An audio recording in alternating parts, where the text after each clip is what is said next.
let the other guy shine sometimes, right? Yeah, I'm just here. Whatever they tell me to do, I for sure shines. How'd you see the team come back today after the win? Focused, we were ready to go. Move on to the next one. Obviously, we were like, oh man, you remember that play? It was sweet, and we were just talking about it. But can't dwell on the past. And can't let that leak over anymore into today. And focus and film onto. What have you seen so far from Michigan in the early prep? They like to run the ball a lot. They're a talented team, obviously.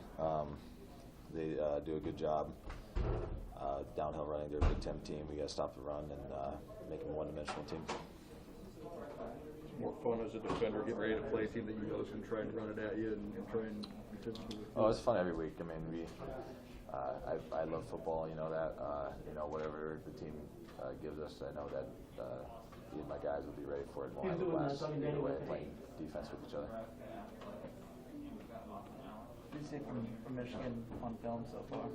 Yeah, I was talking about their downhill running team, their Big Ten team. They want to be physical. They want to enforce their will. We just got to stop the run and make them one-dimensional team. It's kind of what you guys did on Saturday. Obviously they're ranked a little bit higher than Northwestern. They've had more success. What's the difference between them and the team like that? Nothing.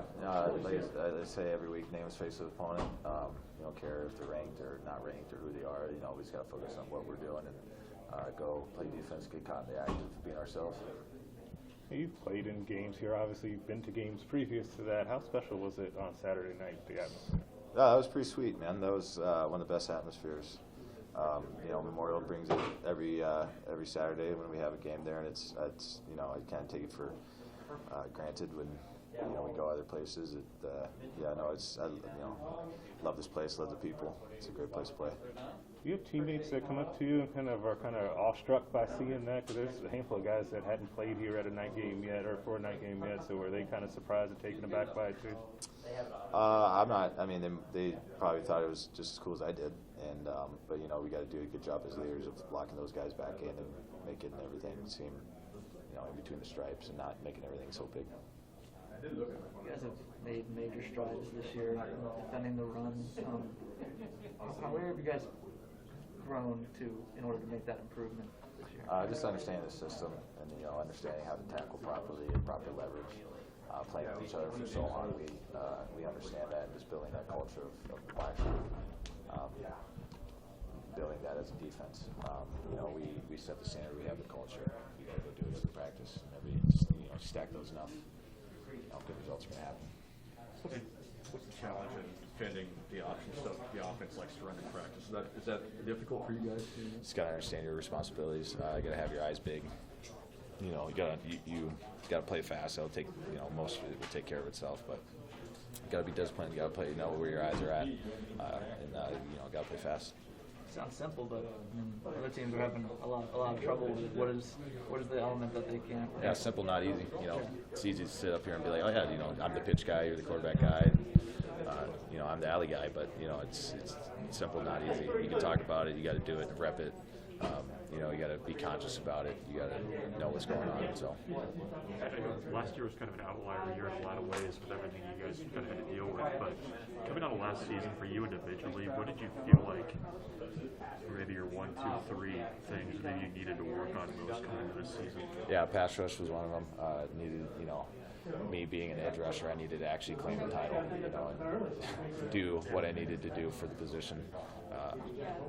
That was probably the biggest thing, and just hands and eyes, being disciplined with my eyes, not having wasted movements, being crisp and clean every play and what I'm doing, my responsibility, and that'd probably be the 3 big things. How do you, in practice, work on being a better pass rusher? It seems like. Yeah, just Dawson, Coach Dawson he's a genius. He knows what he's talking about with this stuff. He makes it really simple for us. We just got to go and execute it. He's helped me. I'm light years from where I started. The knowledge base and the skill base. I can't thank him enough for what he's taught me and what he's coached me. And it helps. Obviously, it's starting to take effect now. Have you added any moves to your arsenal? Have you sharpened one particular move? It's like wrestling. You rep a single. It's like wrestling, and You know, you fear a guy that's done one kick 1,000 times or has 1,000 kicks one time. You know, you got to have your 1 or 2 moves that you perfect and you can hit anytime, anywhere, and then, you know, a counter off of that. But no moves. Do the stuff that works. Keep doing it until, you know, it's perfect and you can do it in your sleep. What would you say those are for you? One and another? You know, just swipe or chop, and then retrace or spin. You mentioned Dawson. I mean, he was pretty complimentary last week of the strides you've made as a pass rush. That's why I asked. I guess when he came back to coach here, I mean, did you click pretty easily with him, or kind of how's that relationship going? It was interesting at first. You know, he told me how it was. I thought my stuff was really cool. He told me how it was. He was honest with me. He's been brutally honest with me ever since, you know, I met him, which is what I needed. You know, break it down to build it up type of deal. And it's, you know, at first it sucked, obviously, you know, getting coached that hard day in and day out, expecting the best out of you day in and day out. And he's done that. And so there's some days I would lay in bed and think I would be the worst football player ever. But I would come back the next day, and his coaching and how he's helped me and his technique and just drilling that over and over and over again has helped, you know, is progressing the way that he wants and that I want into the player that I can know I can be. I would imagine trust was probably pretty important early on. I mean, did that take some time to develop? With Yeah, that too? yeah. When you're getting coached that way, I guess. Yeah. You know, trust is a huge thing with that. You know, I trust him with my life. He has my best interests in mind. He's going to coach me as hard as he can coach me to be his greatest player that I can be. Because, you know, if he doesn't, then that's a letdown on his part. He says, you know. So he coaches me to his fullest every day, and I want that. I want to be coached hard every day, so I can be the best player I can be, and not, you know, let myself down. You said he kind of opened your eyes, or you said you thought you were pretty good, and then he showed you a few areas where you could improve. Where did he show you that you could improve? It was honestly just pretty much everywhere. You know, he's like, hey, listen, this all yours, you know, with more frank words, all your stuff sucks. Yeah. You know, we need to have this base, this foundation of, you know, the right way to do things, and the stuff that works, you know, whether it be run, pass, hands, eyes, feet, you know, everything pretty much from top down, get me better as a player.